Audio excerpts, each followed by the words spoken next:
यह कहानी माता सीता अपने प्रभु श्री राम जी को सुबह शाम सुनाया करती थी। एक दिन प्रभु श्री राम जी को किसी काम के लिए बाहर जाना पड़ गया तो माता सीता कहने लगी कि प्रभु, मेरा तो 12 वर्ष का नित्य नियम है। अब आप बाहर जाएंगे तो मैं अपनी कहानी किसे सुनाऊंगी। श्री राम जी ने कहा, तुम कुएं के पास जाकर बैठ जाना और वहाँ जो औरतें पानी भरने आएंगी उन्हें अपनी कहानी सुना देना। माता सीता कुएं के पास जाकर बैठ जाती है। एक स्त्री आई, उसने रेशम की जारी की साड़ी पहन रखी थी और सोने का घड़ा लेकर रखी थी। माता सीता उसे देख कहती है कि बहन, मेरा 12 वर्ष का नित्य नियम है, सुन लो।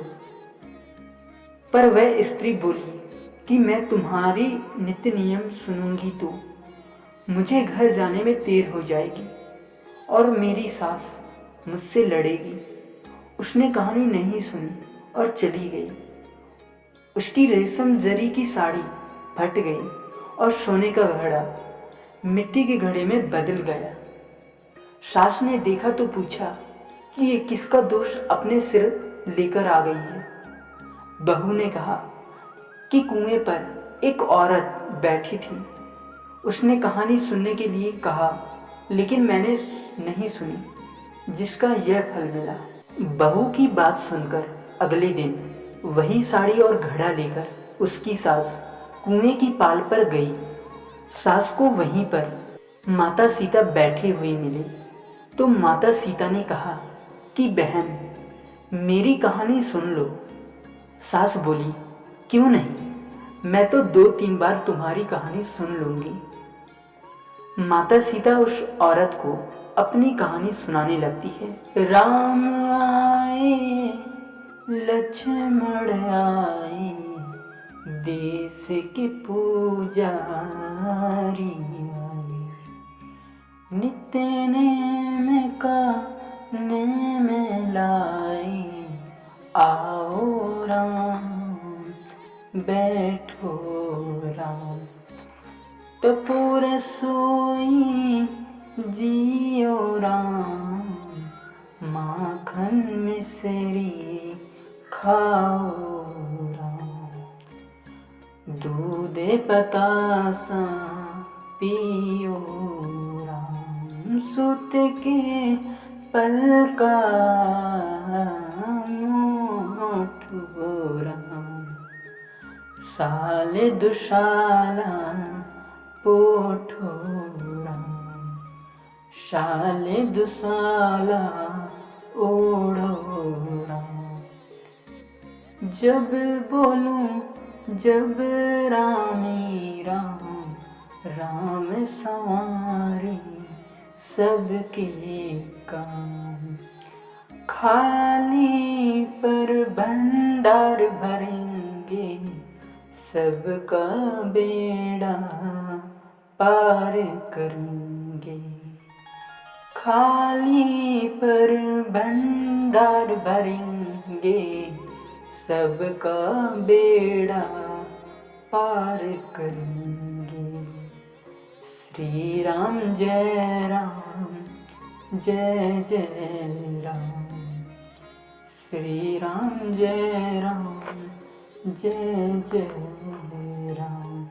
सास बोली कि बहन, कहानी तो बहुत अच्छी लगी।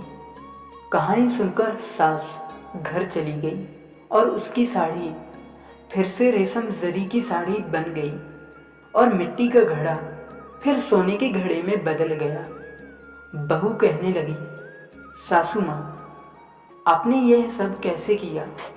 सास ने कहा कि बहू तो दोष लगा के आई थी और मैं दोष उतार कर आ रही हूँ। बहू ने फिर पूछा कि वह कुएं वाली स्त्री कौन है। सास बोली कि वे माता सीता थी। वे पुराने को नया कर देती है और खाली घर में भंडार भर देती है।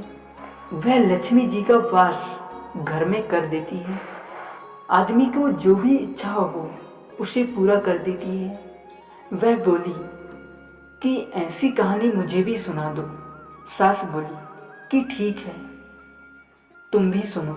और सास ने उस कहानी को सुनाने लगती है।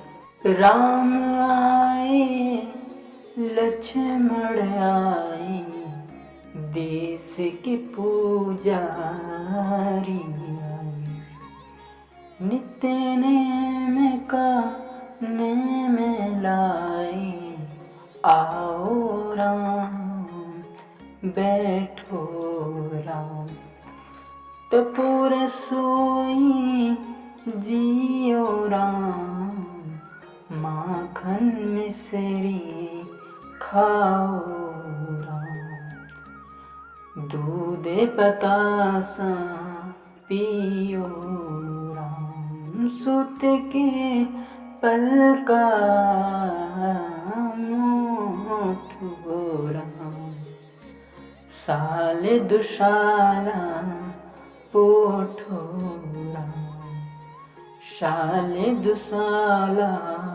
ओढ़ो राम, जब बोलूं जब रामी राम, राम संवारे सबके काम, खाली पर भंडार भरेंगे, सबका बेड़ा पार करेंगे, खाली पर भंडार भरेंगे, सबका बेड़ा पार करेंगे। श्री राम जय राम, जय जय राम, श्री राम जय राम, जय जय राम। कहानी सुनकर बहू बोली, माँ कहानी तो मुझे बहुत अच्छी लगी। सास ने कहा कि ठीक है, इस कहानी को रोज हम कहा करेंगे। अब सास बहू रोज सवेरे उठती, नहाती धोती और पूजा करने के बाद नित्यनेम सीता की कहानी कहती। एक दिन उनके यहाँ एक पड़ोस की औरत आई और बोली कि बहन जरा सी आँच देना। तो वह बोली कि आँच तो अभी हमने जलाई ही नहीं। पड़ोसन ने कहा कि तुम सुबह 4 बजे से उठकर क्या कर रही हो फिर? उन्होंने कहा कि बहन सुबह उठकर हम पूजा करते हैं, फिर माता सीता की नित्यनेम की कहानी कहते हैं। पड़ोसन ने उनकी बात सुनकर फिर कहा कि माता सीता की कहानी कहने से तुम्हें क्या मिला? वे बोली कि इनकी कहानी कहने से घर में भंडार भर जाते हैं और सारे काम सिद्ध हो जाते हैं और मन की इच्छा भी पूरी हो जाती है। पड़ोसन कहती है कि बहन ऐसी कहानी तो मुझे भी सुना दो। फिर वह बोली कि ठीक है, तुम भी यह कहानी सुनो। अब सारी कहानी सुनने के बाद पड़ोसन कहने लगे कि बहन कहानी तो मुझे बहुत अच्छी लगी। अब वह पड़ोसन भी नित्यनेम माता सीता की कहानी कहने लगी। कहानी कहने से माता सीता ने पड़ोसन के भी भंडार भर दिए और उसके बाद अब तो पूरे मोहल्ले में नित्यनेम की कथा चल पड़ी और हर किसी की मनोकामना पूरी होने लगी। दोस्तों, आपको यह कहानी कैसी लगी प्लीज़ कमेंट में बताइए और ऐसे ही कहानी सुनने के लिए हमारे चैनल को सब्सक्राइब ज़रूर कीजिए। बोलो जय श्री राम, माता सीता की जय।